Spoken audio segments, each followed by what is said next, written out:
उस यूनियन में बीएमएस भी था जब तक श्री 108 श्री मोदी जी की सरकार नहीं बनी थी। जब तक कांग्रेस की सरकार थी तब तक बीएमएस उसमें शामिल रहा। जो ही भाजपा की सरकार बनी, बीएमएस ऐसे गायब हो गया जैसे गधे के सर से सींग। कि प्रधानमंत्री मंद मंद मुस्कुरा रहे हैं, दोस्त की लूट के लिए देश को लुटा रहे हैं। कि किसान के सवाल को नौजवान उठाए, नौजवान के सवाल को किसान उठाए, किसान और नौजवान मिलकर के मजदूर हित की बात करें। बिहार में धरती है कि इतिहास के किसी कालखंड को उठा करके देख लीजिए, जब बिहार में सुकुनाहट होती है तो दिल्ली की सत्ता डोलने लगती है। यही इस देश का इतिहास है।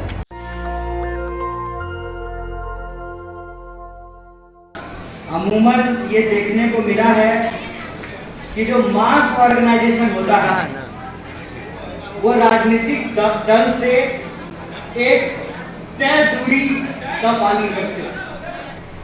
तो मैं समझता हूं कि ये जरूरत है कि इस वक्त में जब देश को बांटने की साजिश की जा रही है तो हमको देश को एकजुट करने का प्रयास करना चाहिए। हमको एकताबद्ध रहने की जरूरत है।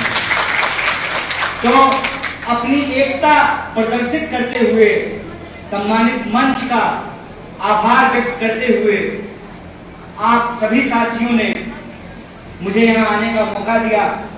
आप सबका भी आभार व्यक्त करते हुए कुछ बात कहना चाहता हूं। सबसे पहली बात तो मैं इंटक को इस बात के लिए बधाई देता हूं। मुझे याद आता है कि जब मैं स्टूडेंट था तो दिल्ली के जंतर मंतर पे लगभग 5 लाख मजदूरों की एक रैली हुई थी। वो दरअसल रामलीला मैदान से शुरू हुआ और रैली जो है आगे का हिस्सा जंतर मंतर पे जाकर सभा में बदल गया और पिछला हिस्सा जो है वो रामलीला ग्राउंड में ही रहा। इतनी बड़ी रैली थी, जन सैलाब था उसमें। और वो जो मजदूरों का कार्यक्रम था उसकी 2 मुख्य बात थी। पहली बात तो ये बात मैं आप तमाम प्रतिनिधियों को बताना चाहता हूं कि उस वक्त कांग्रेस पार्टी की सरकार थी। कांग्रेस पार्टी की सरकार थी और इंटक उस रैली में शामिल था। तो कई पत्रकारों ने यह सवाल पूछा कि कांग्रेस पार्टी की सरकार में आपका जुड़ाव है कांग्रेस पार्टी से और ये जो रैली हो रही है यह सरकार के विरोध में नारे लगाए जा रहे हैं, आप इस रैली में क्यों शामिल हुए? इंटक के नेता हुआ करते थे, रेड्डी साहब अध्यक्ष थे। उन्होंने कहा कि इंटक का पहला काम इस देश में मजदूर हित के लिए लड़ना है। कोई भी सुधार के नाम पर अगर मजदूरों के हित का हनन होगा तो चाहे हमारी ही सरकार क्यों ना हो, हम मजदूर हित के लिए सड़कों पे उतरेंगे। ये बात मुझे याद है। मैं सोचा कि आप लोगों से मैं यह बात साझा करूं। फिर दूसरा वाक्य हुआ, तमाम जो ट्रेड यूनियन है उन्होंने मिलकर के एक यूनियन बनाया है, उसको कहा जाता है सेंट्रल ट्रेड यूनियन, जिसमें सभी तरह के सब झंडा वाला बाबू उसमें शामिल है।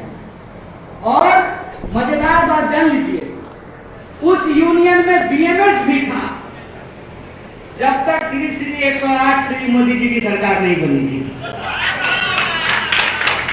उससे पहले जब तक कांग्रेस की सरकार थी तब तक बीएमएस उसमें शामिल रहा। जो ही भाजपा की सरकार बनी, बीएमएस ऐसे गायब हो गया जैसे गधे के सर से सींग। और यह सवाल जब बीएमएस से पूछा गया कि भाई आप तो पहले मजदूर संगठन है और सरकार मजदूरों के खिलाफ है, सुधार के नाम पे जो एक एक कानून बनाए जा रहे हैं वो मजदूरों के जीवन को तबाह और बर्बाद करने वाला है। और आपका नाम यदि बीएमएस है, भारतीय मजदूर संगठन है, तो आप अपनी सरकार का विरोध क्यों नहीं करते हैं?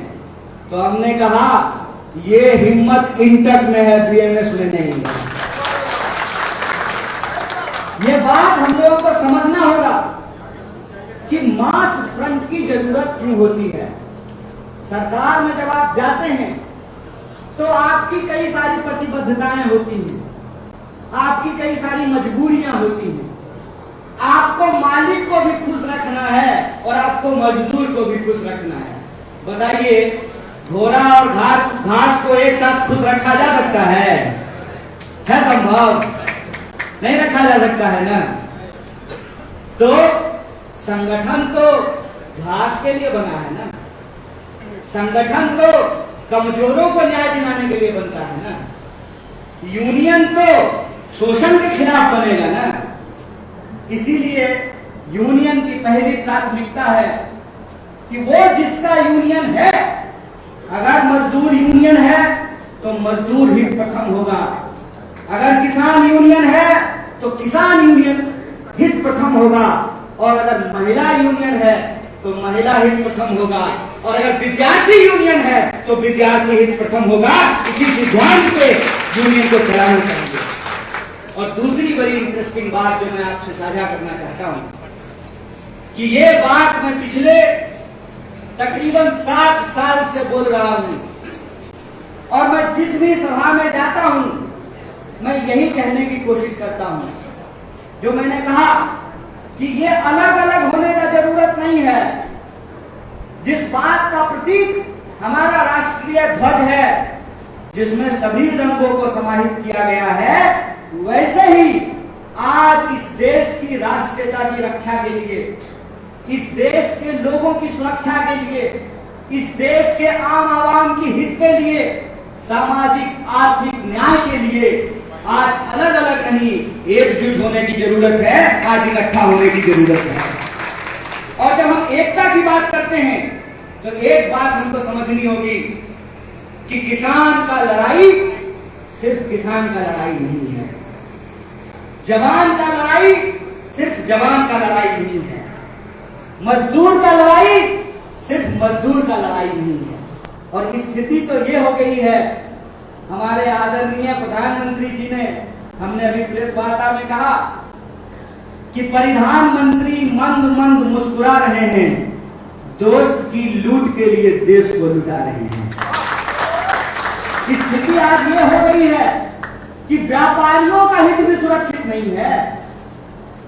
जीएसटी और नोटबंदी आने के बाद जो छोटे पूंजीपति हैं साहब, जो सरकार के मित्र नहीं हैं, उनका हित भी सुरक्षित नहीं है। तो जब सबके ऊपर डंडा पड़ रहा है तो पीठ अलग काहे रखे हैं भाई?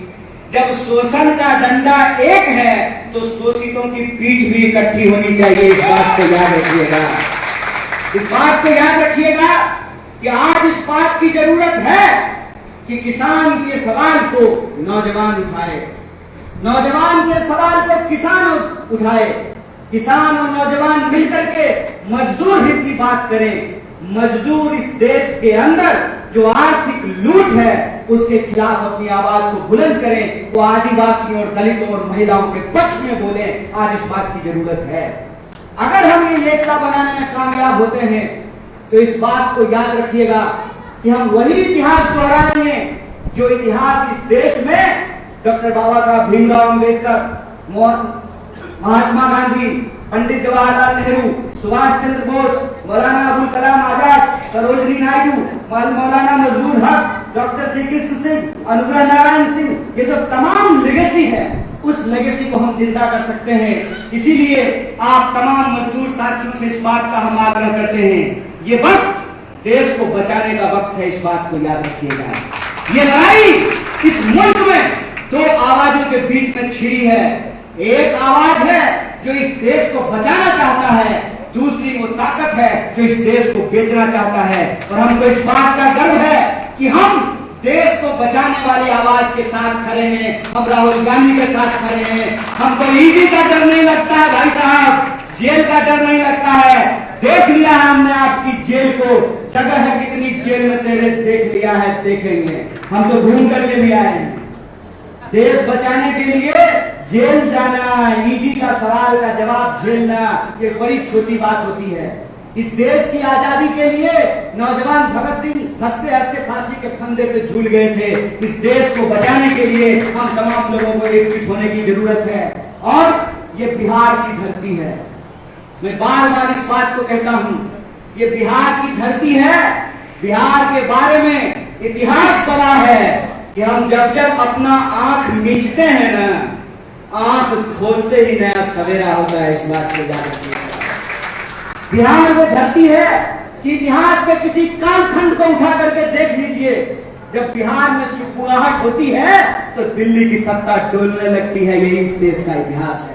इसीलिए मैं आप तमाम साथियों से आग्रह करने के लिए आया हूं, जिस तरीके से इस देश की सरकार ने इस देश के नौजवानों के साथ छलावा किया है, इस देश के किसानों के साथ छलावा किया है, इस देश के मजदूरों के साथ छलावा किया है, हम तमाम लोगों को एकजुट होकर के अपने हक और अधिकार के लिए, रोजी रोटी, कपड़ा, मकान, शिक्षा, स्वास्थ्य, सड़क, बिजली, पानी के लिए और बिहार के एक एक व्यक्ति, एक एक मनुष्य के सम्मान के लिए हमको अपने हक के लिए आवाज बुलंद करना पड़ेगा। और कहते हैं कि जब आवाज बुलंद करते हैं तो जीत सुनिश्चित होती है। एक टहनी टूट कर पतवार बनती है, एक चिंगारी दहक अंगार बनती है, जो सदा रौंदी गई मिट्टी समझकर मिट्टी वही एक दिन मीनार बनती है। जो किसान और मजदूर इस देश को बनाए हैं, वही किसान और मजदूर इस देश को बचा सकते हैं। इसी आशा और विश्वास के साथ एक बार पुनः इंटक के एक एक साथियों को बधाई देते हुए अपनी बात को खत्म करूंगा। नेशनल दस्तक की आपसे गुजारिश है कि अगर इसको बचाना चाहते हैं तो नेशनल दस्तक को सब्सक्राइब करने के लिए रेड कलर के सब्सक्राइब बटन को दबाएं, फिर बेल आइकन की घंटी दबाएं। नेशनल दस्तक को बचाने के लिए बहुत जरूरी है कि हर खबर को शेयर करें, लाइक करें, कमेंट जरूर करें।